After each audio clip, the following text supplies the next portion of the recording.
How I pranked my boyfriend with a peel-off mask and got every woman in his life to join me. I had applied a peel-off mask on my face and shoulders, hoping to get rid of some stubborn blackheads. As I was peeling off the mask, my boyfriend walked in and saw me. He looked puzzled and asked me what I was doing. I don't know what came over me, but I decided to prank him and said, "Oh, I'm just shedding my skin after my period." He gasped and believed me right away. He bombarded me with questions, and I played along with the joke. Here's how it went. "Why do you have to do that?" he asked. I explained, "Well, you know how girls shed the lining of their uterus during their periods? It's kind of the same thing, but we have to peel it off ourselves. Does it hurt?" he asked. I said, "Only a little bit, but it feels so good when it's off." "Do all girls have this?" he asked. I said, "Yes, but we don't talk about it because a lot of guys make fun of us for it, so don't ask any other girls about it." I felt a pang of guilt for lying to my sweet and naive boyfriend, but I also found it hilarious that he fell for it. Little did I know that this joke would snowball into something bigger. One day, he casually mentioned it to one of my best friends. I gave her a wink from across the room, and she played along. Then he brought it up in front of his sister. I gave her a nod, and she joined the act.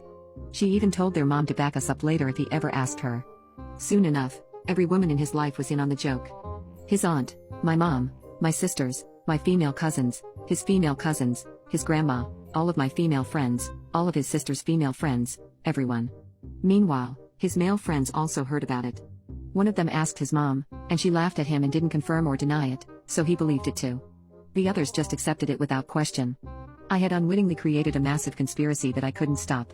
I had completely forgotten about the joke until one day when we were having dinner with his family. I was scratching my shoulder because of a bad sunburn that was peeling off. He noticed and asked me if I needed some aloe vera. I said yes. He said sympathetically, "It must suck that your sunburn is peeling and you have to peel again this time of the month." I almost choked on my food. His mom spat out her water and started laughing hysterically. His sister covered her face with her hands and giggled uncontrollably.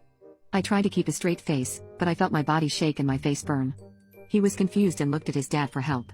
His dad was clueless and asked him what he was talking about. My poor boyfriend repeated innocently, "You know. When girls have their time, they have to peel too." His dad stared at us in disbelief and said incredulously, "What the hell have you been telling this boy?" That's when we all lost it. I burst out laughing so hard that I thought I was going to puke. Tears streamed down my face, pain shot through my stomach, and blood vessels popped in my eyes from laughing so hard. I couldn't keep up the lie anymore. I confessed everything and told him how the joke started. He looked at me like I had betrayed him. He was speechless and dumbfounded. After dinner, we went to his room and he confronted me. "Everyone has been lying to me about this and you started it." He sounded hurt and angry. I felt terrible and apologized profusely. He was silent for a while before he suddenly cracked up laughing harder than ever before. Tears rolled down his cheeks, his face turned red as a tomato, and he clutched his stomach as he howled with laughter.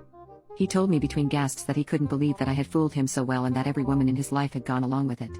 He even said that he would doubt the existence of periods if he hadn't seen me curled up in the bathroom crying from cramps. We laughed together for a long time until our throats were sore and our lungs were empty. He teased me for making him look like an idiot, but he also hugged me and kissed me for being so creative and funny. We cuddled up and watched a movie together until I had to go home. It wasn't a disastrous mistake, but it was definitely one that he would never forget for the rest of his life. I'm a terrible liar, but I'm proud of myself for pulling off this ridiculous prank for so long, and I'm kind of sad to see it end.